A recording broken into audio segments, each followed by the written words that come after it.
ಕಾವೇರಮ್ಮ ಕಾಪಾಡಮ್ಮ ಈ ಜೀವವ ತೇಲಿಸು ಆ ತೀರವ ಸೇರಿಸು ಕಾವೇರಮ್ಮ ಕಾಪಾಡಮ್ಮ ಈ ಜೀವವ ತೇಲಿಸು ಆ ತೀರವ ಸೇರಿಸು ತಾಯೊರವೇ ನಿನಗೆ ಶರಣು ಕಾವೇರಮ್ಮ ಕಾಪಾಡಮ್ಮ ಈ ಜೀವವ ತೇಲಿಸು ಆ ತೀರವ ಸೇರಿಸು ಮಣ್ಣಿನ ದೇಹ ನೀಡಿದೆ ಜೀವ ಏನಿದು ಭಗವಂತ ಮಾಡಿದ ಮಡಿಕೆ ಒಡೆಯುವುದೇಕೆ ಏನಿದು ನಿನ್ನ ಉಚ್ಚಾಟ ಮಣ್ಣಿನ ದೇಹ ನೀಡಿದೆ ಜೀವ ಏನಿದು ಭಗವಂತ ಮಾಡಿದ ಮಡಿಕೆ ಒಡೆಯುವುದೇಕೆ ಏನಿದು ನಿನ್ನ ಉಚ್ಚಾಟ. ಸ್ನೇಹಿತರೆ, ನಾನು ಈ ಹಾಡನ್ನು ಯಾಕೆ ಹಾಡಿದೆ ಅಂಥೇಳಿ ಈಗ ನಿಮಗೆ ಗೊತ್ತಾಗುತ್ತೆ ನೋಡಿ.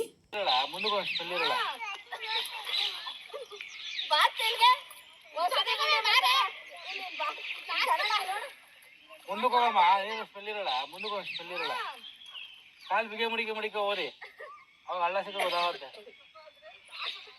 Happy journey.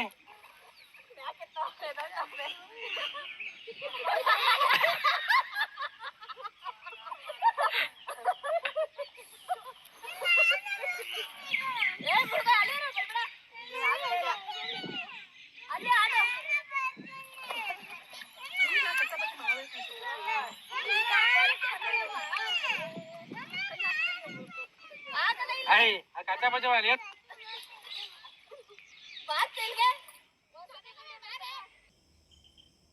ಬೆಂಗಳೂರಿಂದ ಕಬ್ಬಾಳಗೆ ಹೋಗಿ ದೇವಸ್ಥಾನ ಮಾಡಿಕೊಂಡು ಬೀಗ್ರ ಊಟ ಇತ್ತು. ಬೀಗ್ರ ಊಟ ಮುಗಿಸ್ಕೊಂಡು ಅಲ್ಲೇ ಕಬ್ಬಾಳಲ್ಲಿ ಅಲ್ಲಿ ಊಟ ಮಾಡಿಕೊಂಡು ಹಿಂಗೆ ಬೆಂಗಳೂರು ಕಡೆ ಬಂದ. ಅಲ್ಲಿಂದ ಮುತ್ತತ್ತಿ ಇತ್ತಲ್ಲ, ಅಲ್ಲಿ ಸ್ವಲ್ಪ ಪೂಜೆ ಮಾಡಿಸ್ಕೊಂಡು ಹಂಗೆ ಹೊಂಟೋಮ್ಮ ಅಂದ್ಬಿಟ್ಟು ಹೋದ. ಅಲ್ಲಿ ಕಾವೇರಿ ನದಿಲಿ ಹೋಗಿ ಪೂಜೆ ಮಾಡಿ ಮುಖ ತೊಳಿಕ್ಕೆ ಹೋಗಿ ಕಾಲು ಜಾರಿ ಹಂಗೆ ಆಟ ಆಡ್ತಾ ಕಾಲು ಜಾರಿ ಬಿತ್ತು. ಎಲ್ಲ ಒಟ್ಟು 6 ಜನ. ನಮಗೆ ಅಕ್ಕ ಒಬ್ಳು, ಮನೆಯವ್ರ ವೈಫ್ ಒಬ್ಳು, ಮಗಳೊಬ್ಳು, ಮತ್ತು ನಮ್ಮ ಅಕ್ಕನ ಮಗಳು, ಫ್ರೆಂಡ್ ಕಾರ್ ಡ್ರೈವರ್ ಮಾಮೂಲಿ. ಅದೇ ಬಿದ್ದೋದ್ರಲ್ಲ, ಆವಾಗ ನಮ್ಮ ಫ್ರೆಂಡ್ ಕಾರ್ ಡ್ರೈವರು ಎಳಕ್ಕೆ ಹೋದಾಗ ಹಿಂದೆ ನಾನು ಹೋದೆ. ನಾನು ಮುಳುಗ್ಬಿಟ್ಟಿದ್ದೆ. ಆಮೇಲೆ ಯಾರೋ ಬಂದು ಹೇಳಿದ್ರು, ನಾನು ಬದುಕೊಂಡು ಇದ್ದವರೆಲ್ಲನೂ ಎಳಿಕ್ ಆಗ್ತೋಯ್ತು. ಪೂಜೆ ಮಾಡುವಾಗ ಪೂಜೆ ಮಾಡ್ಬಿಟ್ಟು ಹೋಗಿ ಅಲ್ಲಿ ಆಟ ಆಡ್ತಿದ್ರು. ಆವಾಗ ನಮ್ಮ ಚಿಕ್ಕ ಅಕ್ಕ ಜಾರ್ ಬಿದ್ದುಬಿಟ್ರು.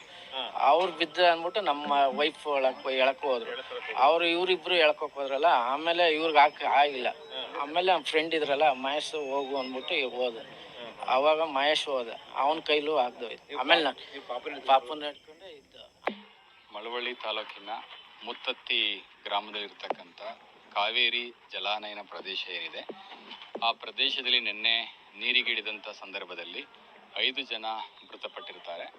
ಇದು ಭಾಳ ವಿಷಾದದ ಸಂಗತಿ ಮತ್ತು ನೋವಿನ ಸಂಗತಿಯೂ ಕೂಡ ಹೌದು. ನಾನು ಪ್ರಾಥಮಿಕವಾಗಿ ವರದಿಯನ್ನು ಪಡೆದುಕೊಂಡಂಥ ಪ್ರಕಾರ ನಿನ್ನೆ ಸರಿಸುಮಾರು 4:15 ಕಾವೇರಿ ಜಲಾನಯನದ ಒಂದು ನದಿ ತೀರದಲ್ಲಿ ಅವರು ನೀರಿಗೆ ಇಳಿದು ಫೋಟೋವನ್ನು ತೆಗೆದುಕೊಳ್ಳಿಕ್ಕೆ ಹೋದಂಥ ಸಂದರ್ಭದಲ್ಲಿ ಒಂದು ಅಚಾತುರ್ಯವಾಗಿ ಘಟನೆ ನಡೆದಿರತಕ್ಕಂಥದ್ದು. ಒಬ್ಬರು ಕೆಳಗಡೆ ಬಿದ್ದ ತಕ್ಷಣ ಇನ್ನೊಬ್ಬರು ಕೂಡ ಅವ್ರನ್ನ ಉಳಿಸ್ಲಿಕ್ಕೆ ಪ್ರಯತ್ನ ಪಟ್ಟಿದ್ದಾರೆ. ಅವರು ಬಿದ್ದ ತಕ್ಷಣ ಇನ್ನೊಬ್ಬರು ಕೂಡ ಅವರು ಉಳಿಸ್ಲಿಕ್ಕೆ ಪ್ರಯತ್ನ ಪಟ್ಟಿದ್ದಾರೆ. ಆ ಒಂದು ಕುಟುಂಬದ ಭಾವನಾತ್ಮಕವಾದಂಥ ಸಂಕೇತವಾಗಿರೋದ್ರಿಂದ ಅವರು ರಕ್ಷಣೆ ಮಾಡಬೇಕು ಅನ್ನುವಂಥ ಒಂದು ಇದರಲ್ಲಿ ಹೋಗಿ ಜೀವವನ್ನು ಕಳ್ಕೊಂಡಿದ್ದಾರೆ. ಇದು ಭಾಳ ನೋವಿನ ಸಂಗತಿ. ಅವರ ಕುಟುಂಬಸ್ಥರಿಗೂ ಕೂಡ ಇವಾಗಲೇ ನಾವು ಸಾಂತ್ವನವನ್ನು ಹೇಳಿದ್ದೀವಿ. ನಾವೇನೇ ಸಾಂತ್ವನವನ್ನು ಕೂಡ ಹೇಳಿದರೂ ಕೂಡ ಜೀವ ಹೋದ ನಂತರ ಮತ್ತೆ ಮರಳಿ ಪಡೀಲಿಕ್ಕೆ ಸಾಧ್ಯ ಇಲ್ಲ. ಅದು ಆಗಬಾರ್ದಾಗಿತ್ತು. ಅಹಿತಕರವಾದಂಥ ಘಟನೆಗೆ ವಿಷಾದವನ್ನು ವ್ಯಕ್ತಪಡಿಸ್ತೇನೆ.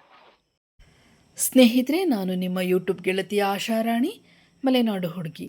ನನ್ನ ಯೂಟ್ಯೂಬ್ ಚಾನಲ್ಗೆ ನಿಮಗೆಲ್ಲ ಮತ್ತೊಮ್ಮೆ ಸ್ವಾಗತ. ಸ್ನೇಹಿತರೆ, ನಿನ್ನೆ ನಡೆದಂತಹ ಘಟನೆ ಇಷ್ಟೇ. ರವಿ ಅನ್ನುವವರ ಒಂದು ಕುಟುಂಬ ಬೆಂಗಳೂರಿನಲ್ಲಿ ವಾಸ ಮಾಡ್ತಾಯಿತ್ತು.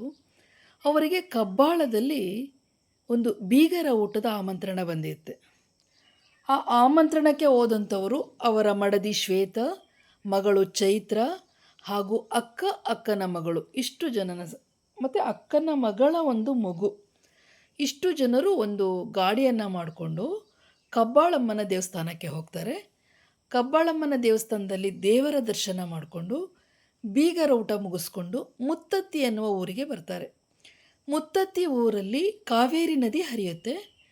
ಮುತ್ತತ್ತಿ ದೇವಸ್ಥಾನವನ್ನು ಸಂದರ್ಶನ ಮಾಡಿ ಅಲ್ಲಿ ಪೂಜೆಯನ್ನು ಸಲ್ಲಿಸಿ ಕೊನೆಗೆ ಕಾವೇರಿ ನದಿ ಹೊಳೆ ದಡದ ಮೇಲೆ ಬರ್ತಾರೆ. ಹೊಳೆ ಅಂತ ಅಂದ ತಕ್ಷಣವೇ, ನದಿ ಅಂದ ತಕ್ಷಣವೇ ಕೆಲವರಿಗೆ ತುಂಬ ಇಷ್ಟ. ನನಗೂ ಸಹ ನೀರಿನಲ್ಲಿ ಆಟ ಆಡೋದು ಅಂದರೆ ಬಹಳ ಇಷ್ಟ. ಚಿಕ್ಕ ಹುಡುಗಿಯಿಂದನೂ ನೀರಿನಲ್ಲಿ ತುಂಬ ಆಡ್ತಾಯಿದ್ದೆ. ನಮ್ಮಮ್ಮ ಬಟ್ಟೆ ಒಗಿಲಿಕ್ಕೆ ಹೊಳೆಗೆ ಹೋದರೆ ನಮ್ಮದೆಲ್ಲ ಬರೀ ಆಟ ಆಡೋದೇ ಒಂದು ಕೆಲಸ ಆಗ್ತಾಯಿತ್ತು. ಅದೇ ರೀತಿ ಇವರಿಗೂ ಸಹ ಆ ನೀರಿನಲ್ಲಿ ಆಟ ಆಡಬೇಕು ಅಂಥೇಳಿ ಅನಿಸಿದೆ. ಆಗ ಒಬ್ಬೊಬ್ಬರಾಗಿ ನೀರಿನಲ್ಲಿ ಇಳಿದಿದ್ದಾರೆ. ಆದರೆ ಇವರು ನೀರಿನಲ್ಲಿ ಇಳಿದ ಸಂದರ್ಭದಲ್ಲಿ ಮೊಣಕಾಲಷ್ಟು ಮಾತ್ರ ನೀರಿದೆ.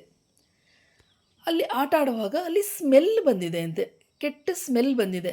ಸಾಮಾನ್ಯ ಹೊಳೆನಲ್ಲಿ ಈ ಪಾಚಿ ಅಂತೇಳಿ ಕಟ್ಟುತ್ತೆ, ಒಂದು ರೀತಿಯ ಈ ಅಂತರಗಂಗೆ ಅಂತ ಸಹ ಹೇಳ್ತಾರೆ. ಪಾಚಿ ಥರ ಕಟ್ಟುತ್ತೆ. ಅದು ಒಂಥರ ಬ್ಯಾಡ್ ಸ್ಮೆಲ್ ಬರ್ತಾ ಇರುತ್ತೆ. ಆ ಬ್ಯಾಡ್ ಸ್ಮೆಲ್ಲಿಗೆ ರವಿಯವರ ಮಿಸ್ಸಸ್ ಶ್ವೇತಾ ಏನು ಹೇಳಿದ್ದಾರೆ, ಇಲ್ಲ ನಾನು ಹೋಗ್ತೀನಿ, ನನಗಿಲ್ಲಿ ಬ್ಯಾಡ್ ಸ್ಮೆಲ್ ಬರ್ತಾ ಇದೆ ಅಂಥೇಳಿ. ಆಗ ದಡದಲ್ಲಿ ನಿಂತು ಇವರು ನೀರಿನಲ್ಲಿ ಆಟ ಆಡುವುದನ್ನು ವಿಡಿಯೋ ಮಾಡ್ತಾ ಇದ್ದಂತಹ ರವಿಯವರೇ ಹೇಳಿದ್ದಾರೆ, ಸ್ವಲ್ಪ ಮುಂದಕ್ಕೆ ಹೋಗಿ ಅಲ್ಲಿ ಸ್ಮೆಲ್ ಬರಲ್ಲ. ಜೊತೆಗೆ ಒಂದು ಕ್ಲೂನು ಕೊಟ್ಟಿದ್ದಾರೆ, ಕಾಲನ್ನು ಗಟ್ಟಿಯಾಗಿ ಹಿಡ್ತಾ ನೆಲವನ್ನು ನೋಡ್ಕೊಂಡು ಹೋಗಿ ಅಂತ. ಇವರು ನೆಲವನ್ನು ನೋಡಿಕೊಂಡು ಅಲ್ಲಿ ಕಲ್ಲುಗಳೆಲ್ಲ ಕಾಣಿಸ್ತಾ ಇದೆ ಅವರಿಗೆ, ನೀರಿನೊಳಗಿನ ಕಲ್ಲು ಕಾಣಿಸ್ತಾ ಇದೆ. ನನ್ನ ಅಮ್ಮನೂ ನನಗೆ ನೀರಲ್ಲಿ ಆಟ ಆಡುವಾಗ ಚಿಕ್ಕವಳಿದ್ದಾಗಲೇ ಹೇಳ್ಕೊಟ್ಟಿದ್ರು, ನೀರಿನಲ್ಲಿ ಇಳಿದ್ರೆ ಕಲ್ಲು ಕಾಣಿಸಿದ್ರೆ ಮಾತ್ರ ಅಲ್ಲಿ ಕಾಲಿಡಿ.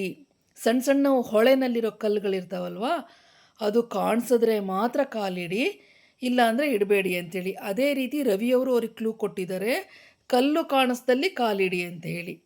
ಆದರೆ ಇವರು ಸ್ವಲ್ಪ ಮುಂದೆ ಹೋಗ್ತಾ ಹೋಗ್ತಾ ಆಟದ ಬರದಲ್ಲಿ ಆ ಖುಷಿ, ಆ ಸಂತೋಷಕ್ಕೆ ಅವರೇನು ಮಾಡಿದ್ದಾರೆ, ಒಂದೊಂದೇ ಸ್ವಲ್ಪ ಮುಂದೆ ಪಾಸಾದಾಗ ಅಲ್ಲಿ ಗುಂಡಿಗಳಿದೆ ಒಳಗಡೆ. ಯಾವುದೇ ಹೊಳೆನಲ್ಲಿ ಸಹ ಹೊಳೆ ಯಾವತ್ತೂ ಸಮತಟ್ಟಾಗಿರೋಲ್ಲ. ಮಧ್ಯ ಮಧ್ಯ ಹೊಂಡಗಳಿರುತ್ತೆ, ಗುಳಿಗಳಿರ್ತವೆ, ಮತ್ತು ಆ ಜಾರುವಂತಹ ಬಂಡೆಗಳಿರುತ್ತೆ. ಆ ಬಂಡೆ ಜಾರಿದ್ರು ಅಂದರೆ ಅದ್ರ ಪಕ್ಕದಲ್ಲಿ ಗುಂಡಿ ಇರುತ್ತೆ, ಅದು ಎದ್ದೇಳಕ್ಕೆ ಕಷ್ಟ ಆಗುತ್ತೆ. ಪಾಪ ಅವ್ರಿಗೆ ಗೊತ್ತಾಗಿಲ್ಲ. ಆಟ ಆಡುವ ಬರದಲ್ಲಿ ಆ ಖುಷಿ, ಸಂತೋಷ, ನಗುವಿನಲ್ಲಿ ಅವರು ಮುಂದೆ ಪಾಸಾಗಿಬಿಟ್ಟಿದ್ದಾರೆ. ರವಿಯವರ ಅಕ್ಕನಿಗೆ ಒಂದು ಬಂಡೆ ಸಿಕ್ಕಿ ಜಾರಿಬಿಟ್ಟಿದ್ದಾರೆ. ಅವರು ಜಾರಿದ ತಕ್ಷಣ ಪಕ್ಕದಲ್ಲೇ ಒಂದು ಸುಳಿ ಸಿಕ್ಕಿದೆ ಅವರಿಗೆ, ಒಂದು ಹೊಂಡ ಸಿಕ್ಕಿದೆ ಒಳಗೆ.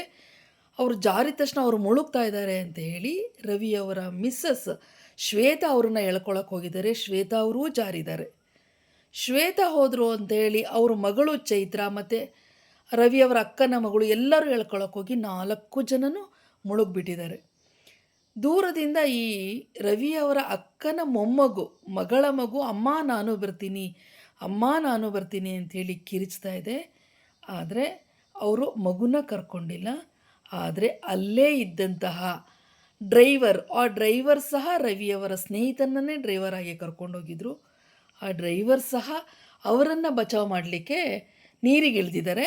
ಜೊತೆಗೆ ರವಿಯವರು ಸಹ ತಮ್ಮ ಕೈಯಲ್ಲಿದ್ದ ಮೊಬೈಲನ್ನು ಆ ಮಗು ಕೈಯಲ್ಲಿ ಕೊಟ್ಬಿಟ್ಟು ಅವರು ನೀರಿಗೆ ಇಳಿದಿದ್ದಾರೆ. ಆದರೆ ಇವರನ್ನು ಎಳಿಲಿಕ್ಕೆ ಹೋದಂತಹ ಮಹೇಶ್ ಕೂಡ ಆ ಹೊಂಡದಲ್ಲಿ ಬಿದ್ದೋಗಿದ್ದಾರೆ. ರವಿಯವರು ಸಹ ಮುಳುಗೋ ಸಮಯ ಬಂದಿದೆ. ಆಗ ಅಲ್ಲೇ ಇದ್ದಂತಹ ಕೆಲವರು ಇದನ್ನು ನೋಡಿ ತಕ್ಷಣಕ್ಕೆ ಬಂದಂತಹ ಕೆಲವರು ರವಿಯವ್ರನ್ನ ಮಾತ್ರ ಬಚಾವ್ ಮಾಡಲಿಕ್ಕಾಯಿತು. ಇಲ್ಲಿಂದ ಹೋದಂತಹ 7 ಜನ, 6 ಜನ ಪ್ರಯಾಣಿಕರು, ಒಬ್ಬ ಡ್ರೈವರ್, 6 ಜನದಲ್ಲಿ 4 ಜನ ಇವರು ಲೇಡೀಸ್, ರವಿ ಮತ್ತು ಆ ಮಗು, ಡ್ರೈವರ್ ಒಬ್ಬರು. ಮನೆಯಿಂದ ಹೊರಟ 7 ಜನರಲ್ಲಿ ಕೇವಲ ಒಂದು ಮಗು ಹಾಗೂ ರವಿ ಇಬ್ಬರೇ ವಾಪಸ್ ಬಂದಿರೋದು ಎಷ್ಟು ಒಂದು ರೀತಿ ಕರುಳು ಹಿಂಡುವ ವಿಷಯ ಅನಿಸುತ್ತೆ ಅಲ್ವಾ ಸ್ನೇಹಿತರೆ? ಖುಷಿ, ನಗು, ಸಂತೋಷ ಕ್ಷಣಿಕ ಮಾತ್ರನ ಅನಿಸುತ್ತೆ.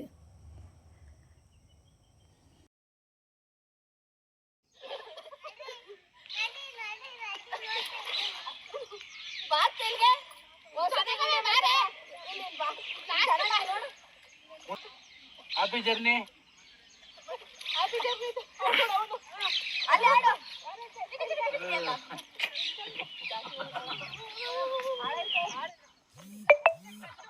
ಇಲ್ಲಿ ಇನ್ನೊಂದು ಮಾತು ಗಮನಿಸಿದ್ರ, ರವಿಯವರೇ ಹ್ಯಾಪಿ ಜರ್ನಿ ಅಂತ ಹೇಳಿದ್ದಾರೆ.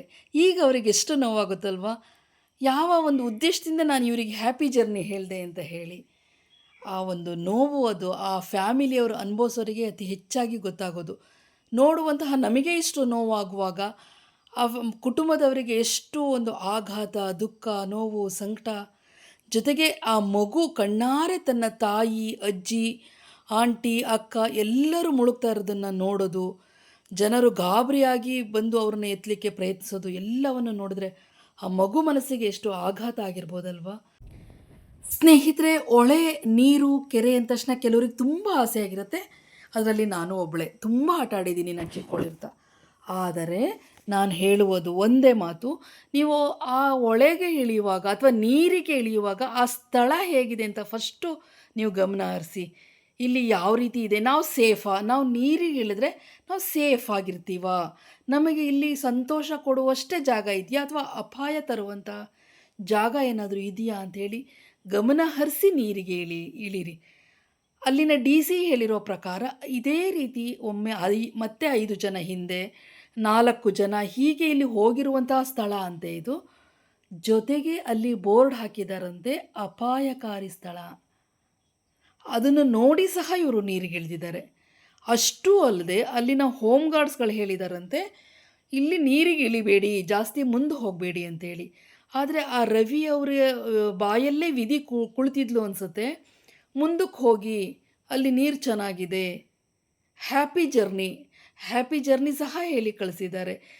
ಈಗ ಅವ್ರಿಗೆ ಹಾಗೆ ಹ್ಯಾಪಿ ಜರ್ನಿ ಹೇಳುವಾಗ ಅವ್ರಿಗೇನು ಅನಿಸಿಲ್ಲ, ಆದರೆ ಈಗ ಅನಿಸುತ್ತೆ ಅವರಿಗೆ, ನಾನು ಏನಕ್ಕಾಗಿ ಇವರಿಗೆ ಹ್ಯಾಪಿ ಜರ್ನಿ ಹೇಳಿದೆ, ಕಳ್ಕೊಳ್ಳಿಕ್ಕೆ ಹೇಳಿದ್ನ ಅಂತೇಳಿ ಅವ್ರ ದುಃಖ ಎಷ್ಟು ಇಮ್ಮಡಿಯಾಗಿರ್ಬೋದು ಅಥವಾ ಮುಮ್ಮಡಿಯಾಗಿರ್ಬೋದು. ಜಲಸಮಾಧಿಯಾದಂತಹ ಒಂದೇ ಕುಟುಂಬದ 5 ಜನರನ್ನು ಸಹ ಮುತ್ತತ್ತಿಯ ವಿಮ್ಸ್ ಆಸ್ಪತ್ರೆಯಲ್ಲಿ ಮರಣೋತ್ತರ ಪರೀಕ್ಷೆ ಮಾಡಲಾಯಿತು. PM ಸಹ ನಡೆದಿದೆ. ಇನ್ನು ಅವರ ಕುಟುಂಬಕ್ಕೆ ಅವರನ್ನು ವರ್ಗಾಯಿಸ್ತಾರೆ. ಬೇರೆ ಬೇರೆಯಾಗಿ ಇವರ ಒಂದು ಅಂತ್ಯಕ್ರಿಯೆ ಮಾಡಬೇಕು ಅಂತೇಳಿ ಮಾತಾಡ್ಕೊಳ್ತಾ ಇದ್ದಾರೆ. ಈ ವಿಡಿಯೋ ನಿಮಗೆ ಹೇಗೆ ಅನ್ನಿಸ್ತು ಅಂಥೇಳಿ ದಯವಿಟ್ಟು ಕಾಮೆಂಟ್ ಮೂಲಕ ತಿಳಿಸಿ. ನನ್ನ ವಿಡಿಯೋ ನೋಡಿದ ನಿಮಗೆ ತುಂಬ ಥ್ಯಾಂಕ್ಸ್.